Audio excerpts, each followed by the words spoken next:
little poem so that we set them in the mood.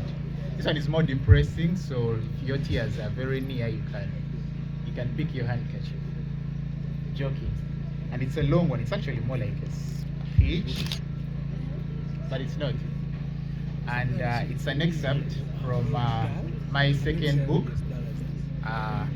called How We Live Dead Day, to be published next year at a very fair price.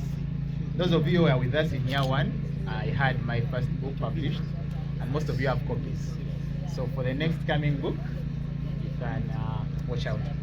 So the poem is called How We Live Dead Day, and it's more about what you'll get to know. So funny how I would sit in a debate more than 72 hours just to convince the world that the 22-year-old me they know is not actually the one I live with. Because if I ever told them the truth, the real truth, they would stone me with their expectations. They would bury me alive under the weight of who they believe I am. They would swear I'm a happy boy who lights up a room, the one who checks on everyone, the one who always has a smile even when the whole world is breaking its teeth on his spine. But me, I know a different version. One they never met, one I've never properly introduced because he rarely comes out. See, they think I'm an extrovert. In fact, 10 extroverts combined. But the truth is quieter, heavier.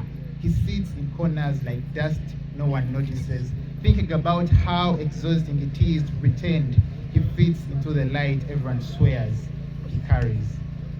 The truth looks like the boy they praise. The truth is me, sitting alone at 2 a.m., arguing with myself about why breathing feels optional and why numbness has become the only language I speak fluently. It is strange how you can spend years building a version of yourself the world claps for. Meanwhile, the real you is somewhere behind the stage trying to convince the heart not to shut down in mid-performance. And this is how we live dead daily.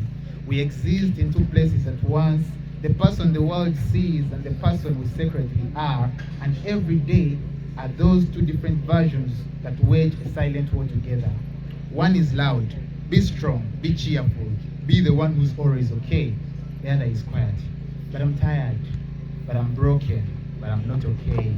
And somehow we still show up, we still pray roles no one auditioned us for.